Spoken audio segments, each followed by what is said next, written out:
મિત્રો, સ્વાગત છે અમારી યુટ્યુબ ચેનલમાં અને હું છું આપણો દિલીપ ગુજરાતી. મિત્રો, આજે મોડલ ઓક્ઝિલરીઝના ભાગ 3માં આપણું હાર્દિક સ્વાગત છે. મિત્રો, આપણે કેનનો એક ઉપયોગ ભણી ગયા છીએ અને આજે બીજો ઉપયોગ ભણવાના છે.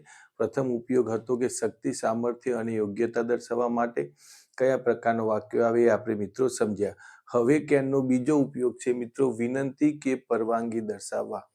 જો કે મિત્રો શિષ્ટાચારની જો ભાષા ગણવામાં આવે તો મેનો વધારે ઉપયોગ થાય છે, પરંતુ અનૌપચારિક રીતે કેનનો પણ આપણે ઉપયોગ કરીએ છીએ. તો અહીંયા કેટલાક વાક્યો લખેલા છે. વાક્યો મિત્રો આપણે સમજવાના છે કેવા પ્રકારના વાક્યો છે. અહીંયા મિત્રો લખ્યું છે વિનંતી કે પરવાનગી દર્શાવવા માટે કેનનો ઉપયોગ થાય છે. આ નંબર 2 નિયમ છે. તો અહીંયા વાક્ય તમે જુઓ, કેન યુ હેલ્પ મી? શું તમે મદદ કરી શકશો? શું તમે મને મદદ કરી શકશો? તો તમે જુઓ મિત્રો, અહીંયા વિનંતીનો ભાવ દર્શાવવામાં આવ્યો છે. બીજું છે કેન આઈ ગો? શું હું જઈ શકું? એક પ્રકારની પરવાનગી માંગવામાં આવે છે. તો વિનંતી અને પરવાનગીનો ભાવ દર્શાવવા માટે કેનનો ઉપયોગ થાય છે. બહુ સાદા વાક્યો છે મિત્રો. ધોરણ 3 થી 5, 6, 7, 8 સુધી બાળકોને સારી રીતે સમજવામાં મદદ કરશે. તો કેન યુ હેલ્પ મી? મને મદદ કરી શકશો? બીજું વાક્ય છે મિત્રો એ જ રીતે, કેન આઈ ગો? શું હું જઈ શકું? મિત્રો, આવી જો કેનની પ્રશ્નાર્થ વાક્ય રચના આપણે આગળના વિડીયોમાં શીખીશું, પરંતુ કેન આવે, કરતા આવે ને પછી મૂળ ક્રિયાપદ મૂકવામાં આવે છે. આ એની વાક્ય રચના છે. તો કેન આઈ ગો? શું હું જઈ શકું? કેન પછી કરતા અને પછી મૂળ ક્રિયાપદ. મિત્રો તમે જુઓ, 3 વસ્તુ એટલે એની વાક્ય રચના થાય કેન પ્લસ કરતા પ્લસ મૂળ ક્રિયાપદ.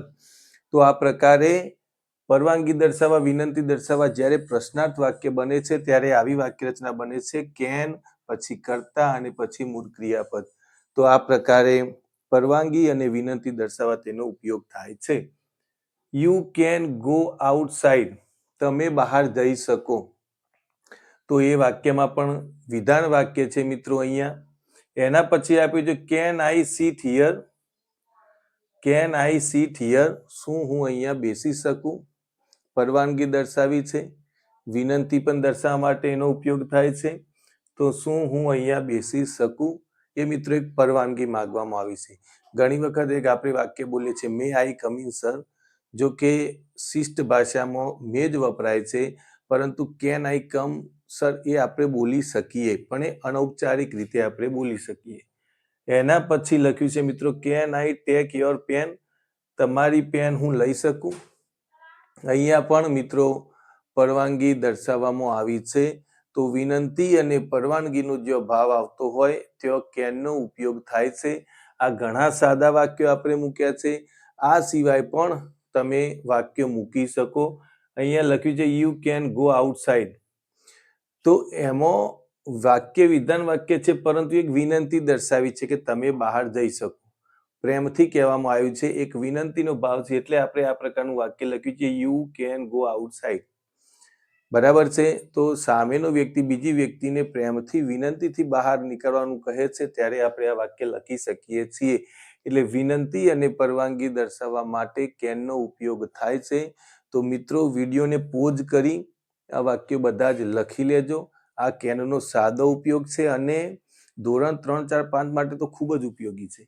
અને બીજી વાક્ય રચના મિત્રો એ તમારે યાદ રાખવાની કે જ્યારે પ્રશ્નાર્થ આવે કેન, તો કેન મૂકવાનું છે, કરતા મૂકવાનો છે અને V1 એટલે મૂળ ક્રિયાપદ મૂકવાનું છે.